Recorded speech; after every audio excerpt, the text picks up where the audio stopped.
तारदाळ येथील श्रीराम मंदिर गावबाग परिसरात ग्रामपंचायतीच्या निधीतून मंजूर झालेल्या रस्ता काँक्रिटीकरण कामाचे उद्घाटन गुढीपाडव्याच्या शुभ मुहूर्तावर गुरुवारी सकाळी अनेक मान्यवरांच्या हस्ते करण्यात आले। या विकास कामामुळे परिसरातील नागरिकांना मोठा दिलासा मिळाला आहे। गेल्या अनेक वर्षापासून या भागात गटरच्या अभावामुळे सांडपाण्याचा प्रश्न गंभीर बनला होता। सकल भाग असल्याने पावसाळ्यात तसेच वर्षभर सांडपाणी साचून घाणीचे साम्राज्य निर्माण झाले होते।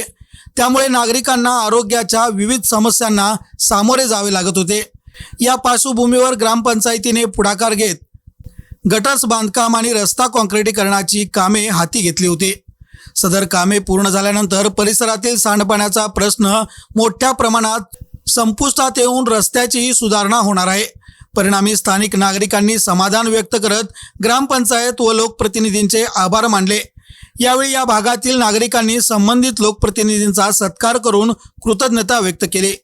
उद्घाटन प्रसंगी भीमराव बन्ने, जयप्रकाश भगत, प्रवीण खोबरे, सचिन पोवार, रणजित पोवार, प्रवीण पाटील, सूर्यकांत जाधव, नितीन खोचरे, विजय चौगुले, सुरेश पोवार, सुनील कुलकर्णी, रमेश नर्मदे, मलगोंडा पाटील, महेश पोवार, उमेश पोवार, रोहित पोवार, रोहित खोत, अनिल शेळसाळे यांच्यासह परिसरातील महिला व नागरिक मोठ्या संख्येने उपस्थित होते।